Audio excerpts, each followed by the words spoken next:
সমগ্ৰ অসমবাসীৰ কাৰণে অহা কাইলৈৰ দিনটো এটা অতি গুৰুত্বপূৰ্ণ দিন।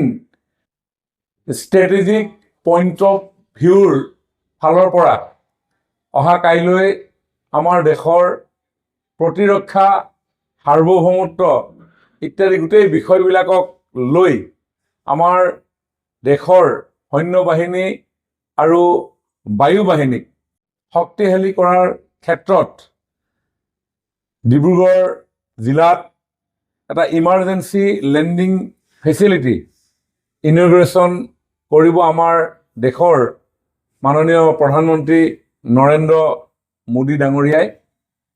নৱনিৰ্মিত যি 4 লেন, সেই 4 লেনতেই এই ইমাৰ্জেঞ্চি লেণ্ডিং ফেচিলিটি নিৰ্মাণ কৰা হৈছে আৰু অহা কাইলৈকৈ দেশৰ যশস্বী প্ৰধানমন্ত্ৰী নৰেন্দ্ৰ মোদী ডাঙৰীয়াই এই ফেচিলিটি আনুষ্ঠানিকভাৱে উদ্বোধন কৰিব। ই নিশ্চিতভাৱে সমগ্ৰ দেশবাসীৰ লগতে আমাৰ অঞ্চলটোৰ কাৰণেও অতি গুৰুত্বপূৰ্ণ বুলি বিবেচিত হ'ব, সৌভাগ্যৰ কাৰণ বুলি বিবেচিত হ'ব।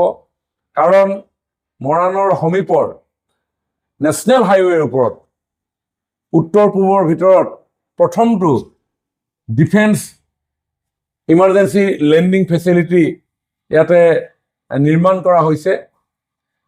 মই ভাবোঁ যে এই পদক্ষেপে আমাৰ দেশৰ অখণ্ডতা আৰু সাৰ্বভৌমত্ব ৰক্ষাৰ ক্ষেত্ৰত আমাৰ সৈন্যবাহিনী, বায়ু বাহিনী সকলোৰে মনোবল বৃদ্ধি কৰিব। পুৱা 10 বজাৰ পৰা এই কাৰ্যসূচী আৰম্ভ হ'ব। মাননীয় প্ৰধানমন্ত্ৰী ডাঙৰীয়াই উক্ত স্থানত উপস্থিত হোৱাৰ পৰৱৰ্তী সময়ত গোটেই ইমাৰ্জেঞ্চি লেণ্ডিং ফেচিলিটিৰ ওপৰত এটা ব্ৰিফিং কৰা হ'ব। পৰৱৰ্তী প্ৰধানমন্ত্ৰী ডাঙৰীয়াক আদৰণি জনোৱাৰ পৰৱৰ্তী সময়তে বিভিন্ন ফাইটাৰ্ছৰ এৰিয়েল ডিছপ্লে হ'ব আৰু ট্ৰেন্সপৰ্ট আৰু হেলিকপ্টাৰ্ছ ইয়াতে লেণ্ডিং হ'ব। আমাৰ যি এয়াৰক্ৰাফ্টৰ যি কাৰ্যসূচী, সেই কাৰ্যসূচীৰ ভিতৰত Su-30 মিকি MKI ইয়াৰ পৰা টেক অফ কৰিব এখন ৰাফেল, আমাৰ যুঁজাৰু বিমান ৰাফেলে টেক অফ কৰিব। AN-32 ৰুলাৰ মানে ট্ৰেন্সপৰ্ট কেৰিয়াৰ এয়াৰক্ৰাফ্ট ইয়াতে লেণ্ডিং হ'ব। ঠিক তেনেধৰণে 3খন Su-30 MKI একেলগে তেওঁলোক আহিব। 2খনে জাষ্ট ৰানৱে টাচ কৰি গুচি যাব, এখন ইয়াতে লেণ্ডিং কৰিব। ঠিক তেনেধৰণে এখন Su-30 মিকিয়েও ইয়াতে লেণ্ডিং কৰিব। 3খন ৰাফেল একেলগে আহিব, এখন ৰাফেল লেণ্ডিং কৰিব আৰু ALH দুখন যুদ্ধ বিমান ইয়াতে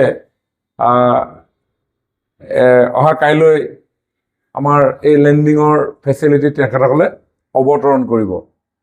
গতিকে অহা কাইলৈ দিনটো এই বৃহত্তৰ ডিব্ৰুগড় জিলা, চৰাইদেউ জিলাবাসী ৰাইজৰ কাৰণে এটা অতি সৌভাগ্যৰ দিন হ'ব।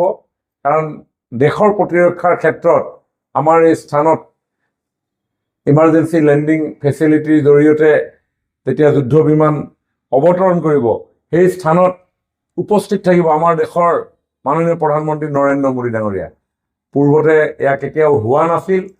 এগৰাকী ৰাষ্ট্ৰনেতাই, ৰাষ্ট্ৰপ্ৰধানে এনেধৰণে নিজে উপস্থিত থাকি আমাৰ যিহেতু চাইনা বৰ্ডাৰ খুব সমীপতে আমাৰ আছে, গতিকে তেখেতৰ উপস্থিতিয়ে আমাৰ এই অঞ্চলটোৰ আন্তৰ্জাতিক পৰ্যায়ত যথেষ্ট মৰ্যাদা বৃদ্ধি কৰিব বুলি অনুমান কৰা হৈছে আৰু মাননীয় মোদী ডাঙৰীয়াই এই যি দৃঢ় পদক্ষেপ গ্ৰহণ কৰিছে এই পদক্ষেপে নিশ্চিতভাৱে সমগ্ৰ উত্তৰ পূৰ্বাঞ্চলৰ জনসাধাৰণক উৎফুল্লিত কৰিছে কাৰণ এনেকুৱা এটা দিন আছিল যিটো দিনত ৰাষ্ট্ৰপ্ৰধানজনে নতুন দিল্লীৰ ৰাজধানীৰ সুৰক্ষিত স্থানৰ পৰা অসমৰ জনসাধাৰণক বাই দিছিলে 1962ত যেতিয়া চাইনাই ভাৰত আক্ৰমণ কৰিছিল এই চাইনিজ এগ্ৰেছনৰ সময়ত যেতিয়া চীনা সৈন্য আহি তেজপুৰ পোৱাৰ উপক্ৰম হৈছিল তেতিয়া দেশৰ প্ৰধানমন্ত্ৰী জৱাহৰলাল নেহৰুৱে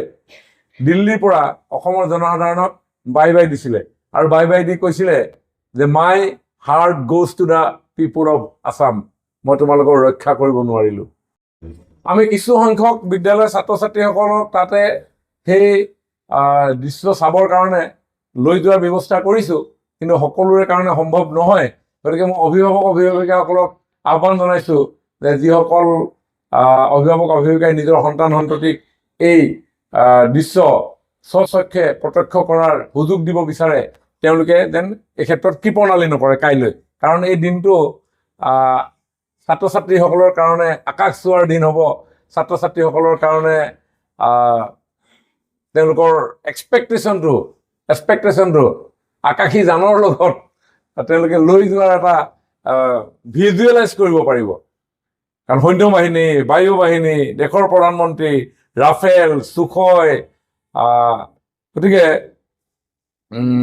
Su-30 MKI N-32 ALH এইসমূহ বিমান মই ভাবোঁ যে আমি ওচৰৰ পৰা চোৱাৰ কেতিয়াও কাৰো সৌভাগ্য নহ'ব গতিকে এই সুযোগ আমি যাতে কোনো নেহেৰুৱাওঁ তাকে মই অভিভাৱক অভিভাৱিকাসকলক বিশেষভাৱে আহ্বান জনাইছোঁ